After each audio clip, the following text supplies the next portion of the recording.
Yıllardır Türklerin hakimiyetinde olan Atatürk'ün 19 Mayıs 1919 günü Bandırma vapuruyla geldiği ve kurtuluş mücadelemizin fitilini ateşlediği şehirden Samsun'dan hepinize merhabalar.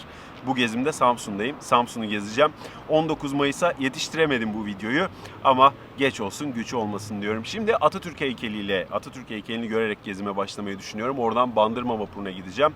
Orada da kurtuluş mücadelesinin bu önemli başlangıç noktasını ve öncesinde ülkenin ne durumda olduğunu oralarda konuşuruz diyorum.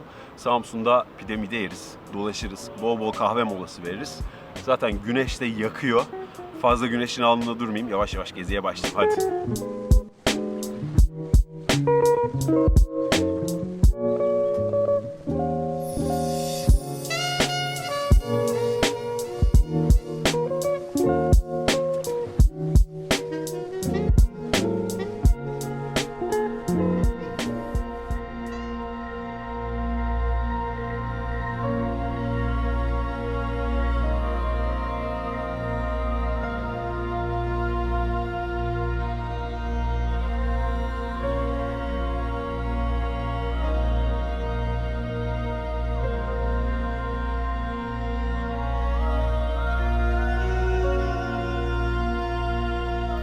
19 Mayıs 1919'u kurtuluş mücadelemizin bu başlangıç tarihini konuşmadan önce bence Osmanlı ne halde onu konuşmalıyız. Atatürk hangi şartlar altında bu kurtuluş mücadelesinin fitilini ateşliyor onu konuşmalıyız.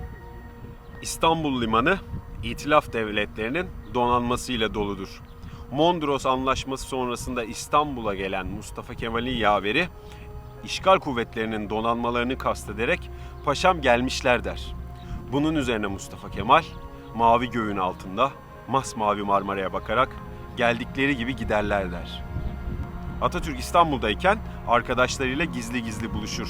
Kurtuluş planları yapmaya çalışır. Yaklaşık 6 aylık çalışmalar sonucunda kurtuluş mücadelesinin Anadolu'da başlayacağına kanaat getirirler. Ve bunun üzerine Mustafa Kemal kendini ve arkadaşlarını Anadolu'ya atabilmek için fırsat kollamaya başlar. Mondros Anlaşması'nın 7. maddesine göre karışıklık çıkan yerler İtilaf devletleri tarafından işgal edilecektir. Mondros sonrasında da Rumlar rahat durmaz, Samsun ve çevresinde olaylar çıkarmaya başlar. Bu olaylar karşısındaki Türk direnişi de İngilizlerin dikkatini çeker. Atatürk kurtuluşun Anadolu'dan başlayacağını çok iyi bilmektedir.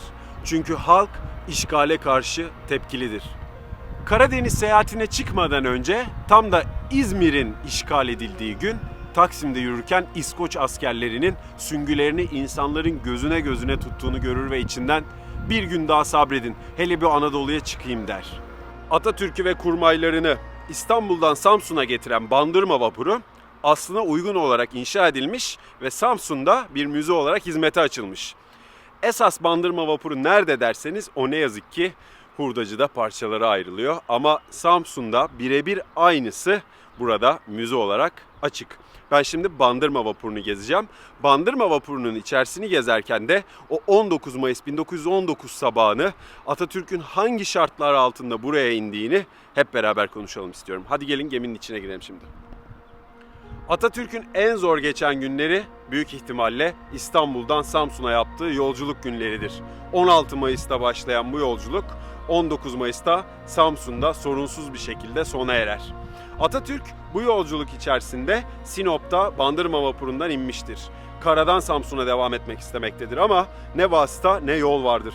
Bandırma vapuruna geri binerler ve Samsun'a yolculuklarına devam ederler.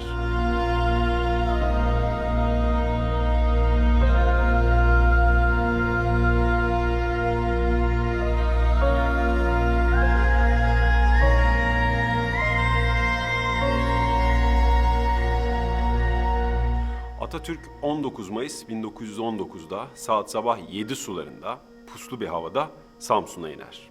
Samsun'a geldiğinde tam 38 yaşındadır. O zaman Atatürk'ün buraya geldiği günkü Samsun'u da şöyle özetleyelim. 200 kişilik bir işgal ordusu ve bu işgal ordusunu bilip, arkalarında olduğunu bilip şımaran Pontus çeteleri Samsun sokaklarında kol gezmektedir.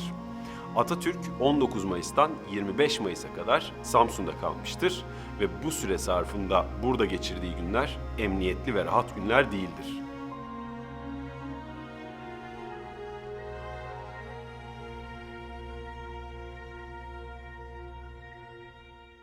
Şimdi Bandırma vapurunu gezdik. Yavaş yavaş şehre döneceğim. Samsun'a araçsız gelecekler için söyleyeyim.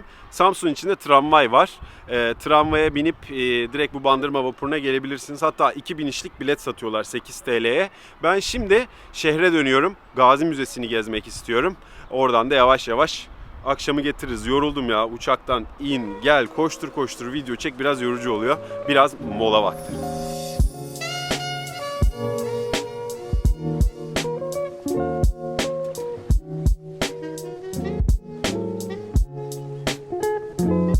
Samsun'a gelip Samsun pidesi yemeden dönülmez herhalde.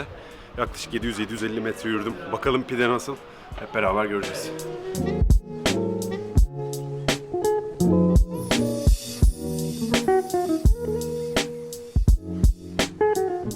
Evet, yemeğimizi yedik. Şimdi geldik Gazi Müzesi'ne. İçeride Atatürk'ün nutkunun orijinali sergileniyor. O yüzden Gazi Müzesi gezmek istediğim yerlerden bir tanesiydi. Şimdi içeriği gezeceğiz.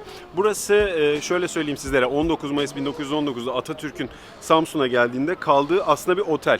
Daha sonra müzeye çevriliyor, Mantika Palace Otel diye. İçeride Atatürk'ün birçok kendi objesi, kıyafeti, kullandığı eşyası var. Gelin hep beraber içeriği gezelim, bakalım neler var neler yok. O nutuğu da görelim.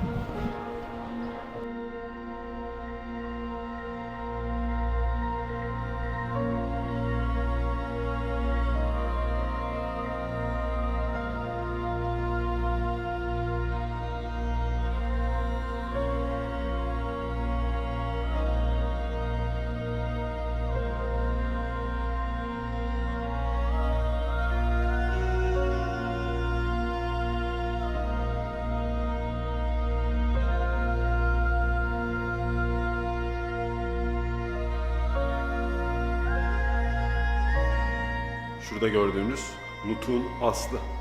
Buraya yolunuz düşüyorsa bu nutuğu görmek için bile şu Gazi Müzesi'ne gelinir.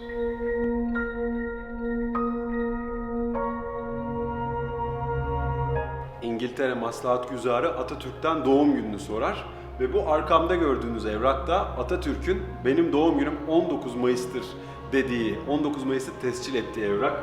Benim doğum günüm de 19 Mayıs. Gerçekten doğum günümle hani gurur duyuyorum. Onun evrakı da burada.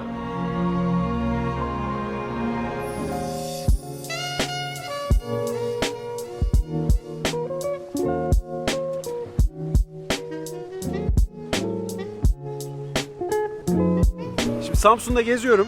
Fakat şunu fark ettim. Her yerde beze satılıyor. Yani çoğu yerde var bu beze. Sanırım buraya has bir şey mi? Burada meşhur bir şey. Şimdi Alper Bey yanımda beze satıyordu, ona sorayım istedim. Alper Bey, bu beze buraya mı has, özel mi, ünlü mü buranın, neden yapılıyor? Şöyle kısaca bir anlatır mısınız bu bezeyi? Tabii Samsun'a has bir şeydir ve Ramazan'da senede bir kere çıkar. Ramazan'a özel yani. Ramazan'a özel. Yani bildiğimiz baklavayı düşünün normalde ama Samsun'da da Samsun'un baklavası da atom. Atom, ha. Atom mu deniyor buna? Atom. Bak, atom deniyormuş buna. Bundan bir tane deneyeceğim. Her yerde gördüm. Nedir? Normal bildiğimiz beze gibi yapılıyor ama içinde farklı bir şey var herhalde bunun, değil mi? İçerisinde yumurtanın akı ve şeker vardır. Yumurtanın akı ve şeker. Denemeye değer. Sadece bu. Teşekkür ediyorum, sağ olun. Gazi Müzesi'nden çıktım, yürüye yürüye Saat Kulesi'ne, oradan da sahile geldim. Şimdi buradan tekrar tramvaya biniyorum. Amisos Tepesi'ne çıkmak istiyorum.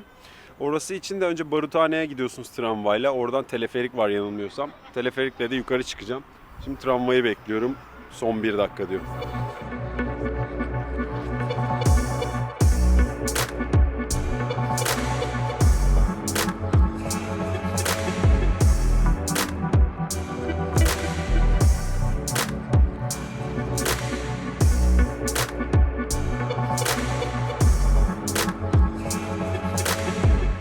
Evet, şimdi geldim Amisos Tepesi'nin sahil kısmındaki parka. Burası çok güzel bir park. Arkamda gördüğünüzde Amazon heykeli. Şimdi diyor olabilirsiniz, Amazon ne alaka? Bu kadın savaşçıların, Amazonların Kuzey Anadolu'da yaşadığına inanılıyor. Sinop videomu izleyenler bilir. Hatta Sinop'un isminin de bir Amazon savaşçıdan geldiği rivayet ediliyordu. Samsun'da da aynı olay var. Milattan önce 1200-2000'ler arası yaşadıklarına inanılıyor. Herodot'tan Sokrat'a kadar birçok kişi destanlarına, yazılarına Amazonları koymuş. Hatta daha rahat ok atabilmek için göğüslerini aldıran kadın savaşçılar olarak bahsediyorlar. hikayelerde ayrıca Amazonların Agamemnon'la beraber Truva halkına yardım ettiği Truva Savaşı'nda da söyleniyor. Amazonlar Samsun'un bir değeri. O yüzden Samsun'a gelirseniz birçok yerde Amazon heykeli, Amazon resmi veya bu ismi duyup görebilirsiniz. Ben de şimdi bu heykelleri gezeyim. Sonra teleferikle Amisos Tepesi'ne çıkacağım. Orada da 2 tane tümülüs var. Onları göreceğim. Sonra yavaş yavaş gün bitiyor. Biraz daha halka karışırız.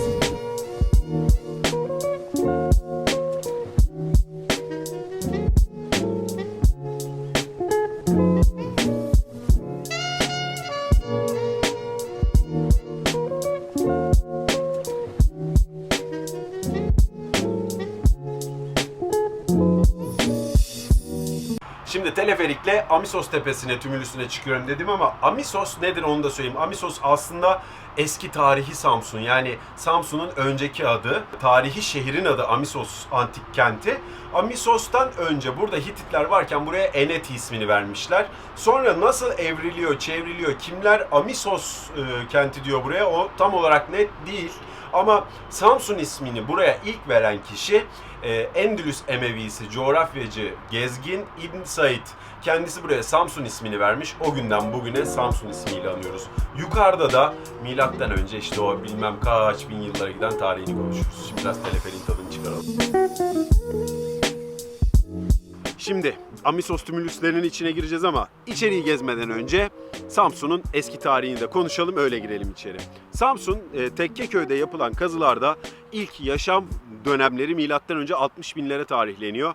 Karanlığın karanlık çağları, o zamankiler topluluk bile denemeyecek insanlar. Sonra böyle biraz daha günümüze yaklaşıyoruz, bir 5000 yıl geriye gidiyoruz. Kaşkalar burada bir höyük yaşamına başlıyorlar. Ondan sonra Kaşkalardan sonra da buraya Hititler geliyor. Milattan önce 1182 civarlarında Hititlerin çöküşüyle de Frigyalılar geliyor. Şimdi tümülüslerin içini görelim bakalım neler varmış. Evet, bir heyecanlı tümülüse geldim ama gördüğünüz gibi kapı duvar.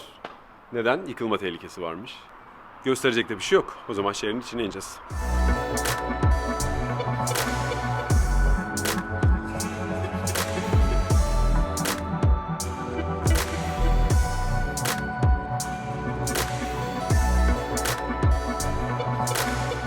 Bu arkamda gördüğünüz Atatürk'ün Samsun'a çıkışını, Bandırma Vapuru'ndan Samsun'a çıkışını canlandırması.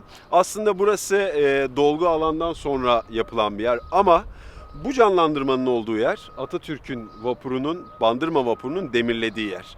Atatürk'ün vapuru burada demirliyor. Buradan şu arkamda gördüğünüz, buradan göremiyorsunuz büyük ihtimalle. O ilk adım anıtına kadar kendi sandalıyla geçiyor ve orada karaya çıkıyor. Buraya çok güzel böyle bir anıt yapmışlar.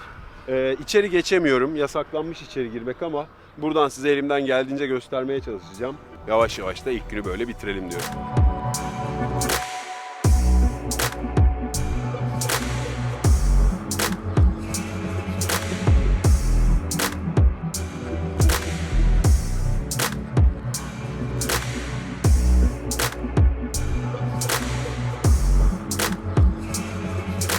İkinci günden herkese merhabalar. Dün gezimin başında Onur Anıtı ile Atatürk heykeliyle gezime başlayacağım demiştim hatırlarsanız. Ama ne yazık ki o heykele gelemedim. Daha doğrusu size gösteremedim. Geldim de burası çok kalabalıktı. Ne video çekebildim ne drone uçurabildim. Dolayısıyla direkt Bandırma Vapuru'na devam ettim. İkinci günün sabahında da Atatürk heykeline geldim. Kimseler yokken 7-7.30 gibi. Şimdi bu heykeli çekiyorum. Atatürk heykeli Atatürk'ün Samsun'a çıktığı nokta olan Atatürk Parkı içerisinde yer alıyor. Samsun halkı tarafından Avusturyalı bir heykeltıraşa yaptırılıyor. 1932'de de açılışı yapılıyor. Çok güzel bir heykel. Samsun'un simge anıtlarından, simgelerinden bir tanesi. Ben şimdi bugün biraz kendimi doğaya atacağım. Burada çok güzel bir kanyon var. Kanyona gideceğiz, kanyonu gezeceğiz. Sonra vaktimiz kalırsa o Tekkeköy'deki milattan öncelere tarihlenen mağaraları gider biraz çekeriz. Ondan sonra da yavaş yavaş gezimizi bitiririz ama Çiftlik Caddesi varmış. Belki oraya da giderim. Heykeli de sizlere gösterdim. Gezmeye devam ediyoruz. Bu arada misafirim var ben bu videoyu çekerken. Bakın, dün akşamki konuğum. Ne haber? Ne yapıyorsun? Çok tatlıdır kendisi. Sevdirir, sevdirir. Hadi bakalım.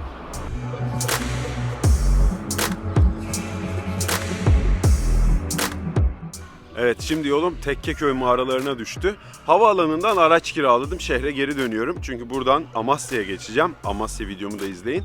Yol üstünde Tekkeköy mağaralarına uğradım. Size göstereyim istedim. Bakın şu arkamdalar. Burada merdivenleri falan var.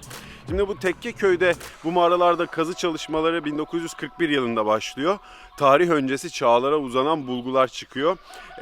Hatta şöyle söyleyeyim size, milattan önce 60 binlere, 15 binlere tarihlenen bulgular, yaşam izleri var. Tabi o zamanda yaşayan insanlar bir halk, bir topluluk değil, daha topluluk bilinci oluşmamış ama yine de Samsun'un en eski yaşayanları, hatta büyük ihtimalle belki bu toprakların en eski yaşayanlardan birileri bu mağaralar içinde yaşamış olan insanlardı. Size de bu mağaraları göstereyim istedim.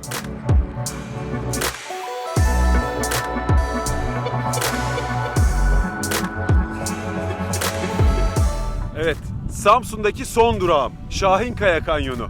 Arkamda görüyorsunuz o kanyonun muhteşemliğini. Vezirköprü köyünde Samsun'dan yaklaşık 1,5-2 saatte ulaşılıyor. Vezirköprü'den böyle önce dağları çıkıyorsunuz, sonra iniyorsunuz ve bu muhteşem kanyonun ağzına geliyorsunuz. Burası bir baraj gölü ama bu kanyonun içinde böyle güzel bir manzara oluşturmuş. Burada tekne turları var. İstiyorsanız tekneye binip kanyonun içinde tur da yapabilirsiniz. Benim çok vaktim yok çünkü buradan Amasya'ya geçeceğim ama size bu kanyonu drone ile göstermek istiyorum. Ben fazla konuşmayayım, biraz manzara konuşsun.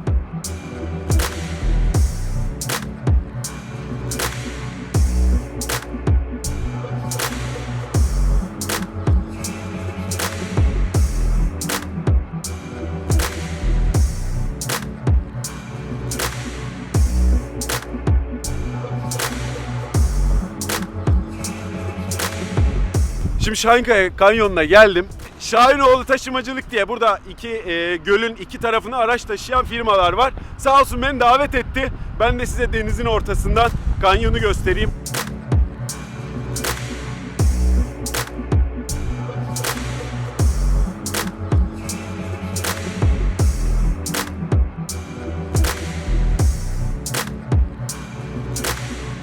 Şimdi arabaları indirdik karşı kıyıya. Şükrü abi sağ olsun dedi, seni biraz kanyona şöyle önünden geçireyim, bir oraları da gör. Şükrü abi çok sağ ol. Teşekkür ederiz.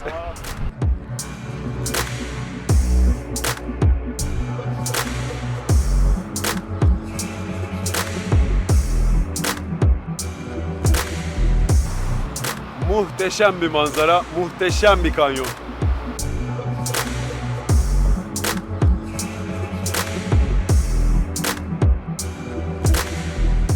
Evet, Samsun gezimin sonuna geldim. Çok güzel bir buçuk gündü.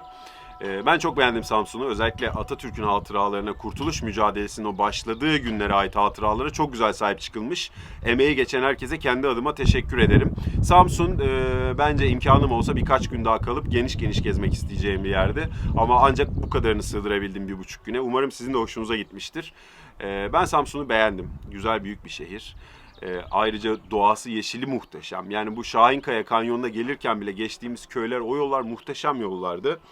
Küçük bir dipnot, Şahinkaya Kanyonu'nu geleyim göreyim diyorsanız Samsun'un içinden Vezirköprü, önce Havza'ya, oradan Vezirköprü'ye sapacaksınız. Vezirköprü köyünden de tabelalar sizi zaten kanyonun bu teknelerin durduğu yere getiriyor. Yaklaşık 1-1,5 saatlik bir yol Samsun'un içinden. İzlediğiniz için çok teşekkür ediyorum. Başka bir gezide, başka bir vlogda görüşeceğiz. Hatta ben buradan Amasya'ya gidiyorum. Bundan sonra Amasya videom var. Kendinize iyi bakın. Görüşmek üzere.